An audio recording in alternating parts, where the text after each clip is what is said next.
Hiç Almanya'nın şehri Bad Ems'i duydunuz mu? Duymadıysanız bu videoyla 2019 yılında yapmış olduğum Almanya seyahatimde ziyaret ettiğim ve birçok insan tarafından bilinmeyen, saklı kalmış bir cenneti andıran Bad Ems'i gezmeye ne dersiniz? Bad Ems, Almanya'da Renanya-Palatina eyaletinde yer alan bir şehirdir. Almanya Federal Cumhuriyeti'ni oluşturan 16 eyaletten biridir. İkinci Dünya Savaşı'nın ardından 1946 tarihinde kuruldu. Eyaletin başkenti Mainz şehridir. Nüfusu ise 9216'dır. Lahn Nehri kıyısında yer alan bir şehirdir. Lahn Nehri kıyısında yer alan kaplıca kenti kendisini olağanüstü bir yer olarak sunuyor ve fotoğrafçıların yanı sıra tarih ve sanat meraklılarını da memnun ediyor. Pastoral şehir manzarası, uzun bir geçmişi, Roma tarihini, Alman romantizmini, önemli siyasi kararları ve Avrupa'nın her yerinden aristokrasiyi anlatıyor. Tüm bunlara burada orijinal yerlerde hayran olabilirsiniz. Büyüleyici tarih şüphesiz her yerde izlerini bıraktı ve neredeyse her fırsatta en önemli manzaralara kavuşmamızı sağlıyor. Bu videoda sizlere hayran kaldığım hepsi birer görkemli ve sanatsal yapıları tanıtacağım. Bu rüya gibi ortamın ortasında gezebilir, oyalanabilir ve eğlenebilirsiniz. Bu fotoğrafta görmüş olduğunuz termal otel, Bad Ems'te yer alan termal otellerinden bir tanesidir.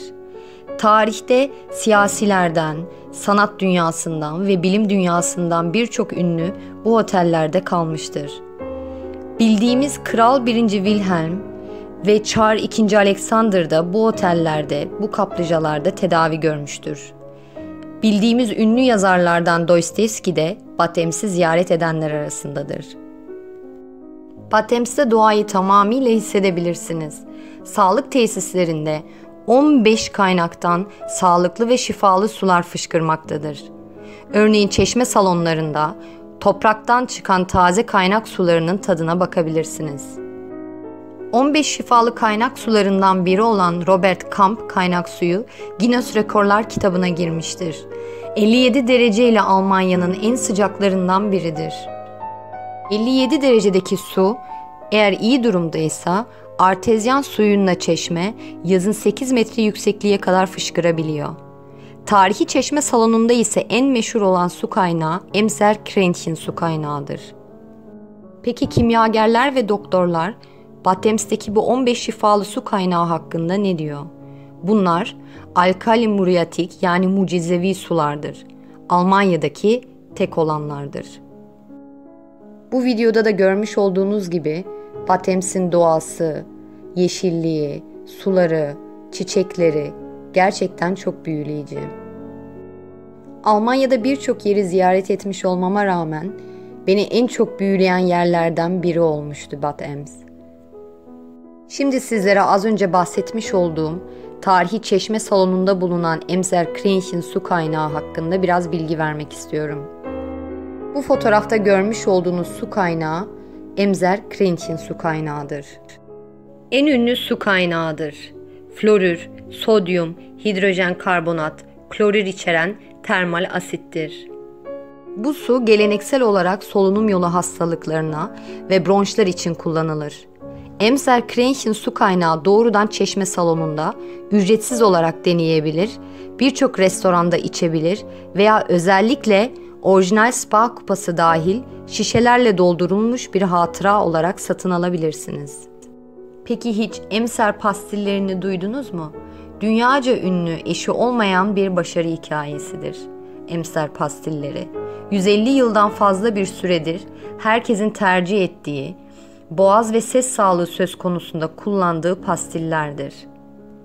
Özellikle şarkıcılar, konuşmacılar ve ses terapistleri sıkça kullanıyor ve başarısından söz ediyor.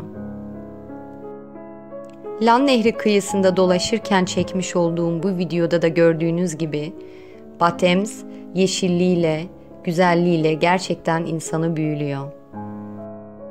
O kadar sakin ve huzurlu bir yürüyüş yolu var ki buranın havasını mutlaka solumalısınız. Lahn Nehri kıyısı boyunca uzanan sanatsal binalar gerçekten görülmeye değerdir. Şimdi göreceğiniz fotoğrafta sağda yer alan binada gerçekten muhteşemdir. Bad Ems'in mimari mücevheri olan bu saray, spa kafeyi, mermer salonu, spa tiyatrosunu ve kumarhaneyi birleştirir. Binanın nehire bakan güneşli tarafı, güneye baktığı ve yaz aylarında palmiye ağaçlarıyla süslendiği için Küçük Güzel olarak anılır. Şimdiki fotoğrafta gördüğünüz bu binanın içinde yer alan tiyatrodur. Bu tiyatro salonu 20. yüzyılın başlarının trendine uygun olarak yeni rokokoya göre tasarlanmış. Birazdan göreceğiniz mermer salon, etkinlik ve seyirci bolluğu için artık yeterli olmayınca 1913 yıllarında mermer salonun bulunduğu binaya bu tiyatro kurulmuş. Tıpkı mermer salon gibi bu tiyatroda Bad Ems için çok önemli yapılardır. Şimdiki fotoğrafta görmüş olduğunuz mermer salon 1836 ile 39 yılları arasında inşa edilmiş ve Küçük Roma olarak adlandırılmış.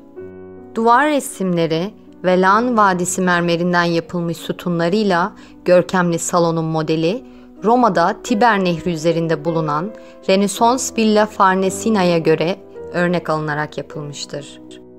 Bavyera Kraliyet Bina Müfettişi olan Johann Gottfried Gutensohn, Bad Ems'teki balo salonunun planlarını sağlamış. Besteci Jacques Offenbach 12 yıl boyunca Bad Ems'te konser şefliği yapmış. Eserlerinin çoğunun premieri burada, mermer salonda yapılmış. Bu süre zarfında en ünlü opereti olan Yeraltı Dünyası'ndan Orpheus'un bazı bölümleri yazılmıştır. Hatta Bad Ems için şunları söylemiştir. Ems için çok özel bir tercihim olduğunu itiraf ediyorum.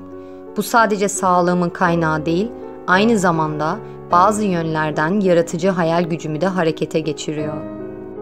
Şimdiki fotoğrafta sağda görmüş olduğunuz olağanüstü bina, Bad Ems'in simgelerinden biridir. Nehrin sol yakasında göze çarpan ve bir kuleyi andıran sarı yapı 1907 yılında yeni kaynağın 4 çıkışı üzerine inşa edilmiş ve o andan itibaren komşu termalleri su ile beslemiş. Bugün ise koruma altındaki bir yapıdır. Şimdi izleyeceğiniz ve çekmiş olduğum videoda harika bahçelerin ve muhteşem mimarının ortasında gerçekten rahatlayabilirsiniz. Günümüzde dinlenme ve rahatlama yeri olarak kullanılan Kur Parkı'nın geçmişi ise 17. yüzyılın sonlarına kadar uzanmaktadır. Bu görmüş olduğunuz bahçelerde özellikle kaplıca konukları vakit geçirmeyi sever ve yürüyüş yaparlarmış. 19. yüzyılın ortalarında Frankfurtlu ünlü bahçe mimarı Ziesmayer'in yardımıyla İngiliz tarzında bahçenin bir bölümünü içerecek şekilde genişletilen bahçenin Fransız bölümü inşa edilmiş. Bu parkta insan gerçekten rahatlıyor ve huzur buluyor. Bu yolda yürümek insanı gerçekten rahatlatıyor. İnanılmaz huzur verici bir ortam ve gerçekten yürümeye doyamıyorsunuz. Videoda uzakta bulunan sarı kubbeli yapıyı gördünüz mü? İşte bu yapı, şimdiki fotoğrafta gördüğünüz sağda yer alan bir Rus kilisesidir. Haç biçimli kat planı ve 5 kubbe tipik bir Rus Ortodoks kilisesine aittir. Çok görkemli bir yapı olan bu kilisenin mavi rengi, Tanrı'nın bilgeliğini sembolize ediyor. Yürüyüş yaparken bu yapı insanın dikkatinden kaçmıyor. Şimdi göreceğiniz fotoğrafta yer alan plan, yürüyüş yapanlar için hazırlanmış bir yürüyüş planıdır. Romantik yol olarak adlandırılan bu parkur için hazırlanmış olan bir haritayı görüyorsunuz. Yürüyüşünüzü nasıl yapmanız gerektiğini ve durakları gösteriyor. Bu parkurun uzunluğu 7,3 kilometre, yaklaşık 3 saat sürüyor. Bu parkurda yürümeyi ben maalesef ki deneyimleyemedim. Fakat yürümek isteyenlerin erken saatte gelmelerini öneriyorum. Şimdi izleyeceğiniz videoda bahçede çekmiş olduğum bir diğer videodur. Bu bahçeye gördüğünüz gibi sanatın her hali yansımış. Çocukların müzik aletiyle nasıl eğlendiğini görebiliyorsunuz. Bahçenin muhteşem manzarası gerçekten görülmeye değer.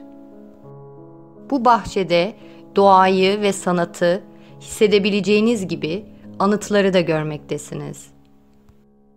Bu anıtlardan biri de şimdi gördüğünüz Kral 1. Wilhelm'e aittir. Kral 1. Wilhelm'in gündelik kıyafetler içinde yapılmış ilk anıtıdır.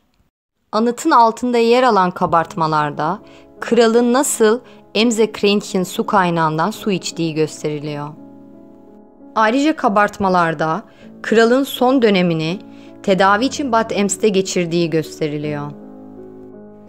Şimdi göreceğiniz fotoğrafta sonda yer alan Almanya'nın en eski kumarhanesidir. 1720 yılında açılmış fakat daha sonra kapatılmış. Eskiden küçük konser salonu olarak kullanılıyordu. Fakat 1987'de yeniden açıldı ve şu an Mainz ve Trier kumarhanelerinin bir parçası. 1720 yılından kalma orijinal rulet masası şehir müzesinde hayranlıkla izlenebilir. Şimdi çektiğim videoda da gördüğünüz gibi bahçeyi donatan muhteşem çeşmelerden biri karşınızda. Bahçeyi kaplayan su sesleri insanı gerçekten çok rahatlatıyor.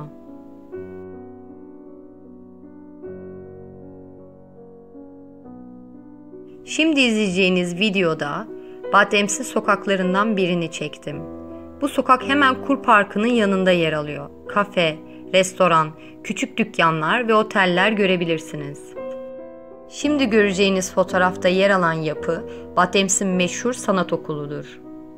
1868 yılında bir Rus toprak sahibi için kır evi olarak inşa edilen villa ve Beyaz Şövalye Kalesi'nin karışımı bir zamanlar otel olarak kullanılıyordu.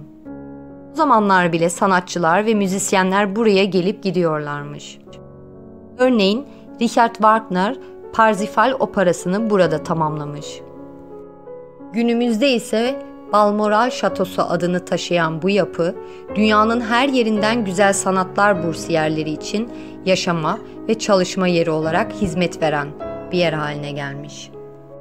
Ünlü olan bu sanat okulu, düzenli olarak etkinlikler ve sergiler yer vermenin dışında sanatseverler için müthiş bir sanat okulu haline gelmiş. Bad Ems sanatın, tarihin müthiş izlerini taşıyor ve Bad Ems'e hiç gelmemiş olanlara mutlaka gelmelerini öneriyorum.